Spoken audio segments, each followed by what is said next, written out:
Bienvenue pour cette nouvelle vidéo. Donc aujourd'hui je continue de répondre aux questions qui m'ont été posées et donc j'ai comme question, une question intéressante aussi, pourquoi être créatif améliore le bien-être? Alors, pourquoi la créativité pourrait améliorer le bien-être? Tout simplement parce que quand on est créatif, on est acteur de sa vie. Quand on est dépressif, on n'est absolument pas acteur. On a l'impression que tout nous arrive, qu'on ne saura rien gérer, que tout nous dépasse un petit peu. Et donc là, on n'est pas très heureux parce qu'on ne se sent pas acteur, parce qu'on ne se sent pas dans quelque chose d'important. On n'a pas l'impression de réaliser quelque chose d'important. Les artistes, quand je parle de créativité, c'est général. Donc tout ce qui est artistique, etc.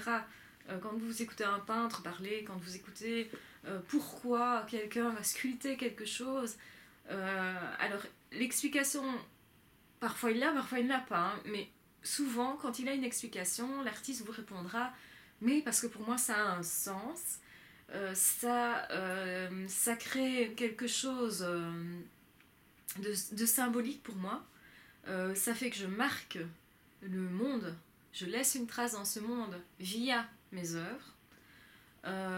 Les écrivains disent ça aussi, voilà, moi j'ai sorti de moi mon intériorité, je l'ai donnée aux autres et ça a une valeur pour moi. Donc c'est porteur de sens. Donc tout ce qui est créatif et porteur de sens forcément améliore le bien-être. Quand on sait s'exprimer, parce que être créatif c'est ça aussi, c'est savoir s'exprimer et s'extérioriser, je pense que c'est toujours une bonne chose, même si c'est d'expression de la colère ou de la rage ou de la souffrance. Quand elle est exprimée, elle est moins, comment dire, quelque chose qui va être renfermé et souterrain, c'est une bombe à retardement. Quand vous arrivez à exprimer quelque chose, eh bien, vous allez désamorcer cette bombe. Et donc, ça va vous permettre, vous, de vous soulager. Vous ne serez plus sous pression, comme ça, comme dans une cocotte minute, quand on ouvre le couvercle, hop, ça, la pression s'échappe. Et vous ne vous sentez plus sous pression quand vous arrivez à vous exprimer. Et donc, c'est pourquoi être créatif est très important. Donc, c'est une très bonne question. Être créatif est quelque chose qui améliore notre bien-être. Et donc, je vous encourage évidemment à avoir des activités qui sont créatrices. Alors, il ne faut pas nécessairement être un grand artiste. J'entends ici des commentaires qui vont me dire « Oh là là, mais moi je ne suis pas du tout artiste, je ne sais ni peindre, ni dessiner, ni écrire, je ne m'y accroche pas, ça ne m'intéresse pas, enfin voilà. » Oui, mais peut-être aimez-vous prendre des photos, même si c'est des photos d'amis, etc. Ça peut être une certaine créativité. Y a des personnes qui adorent cuisiner.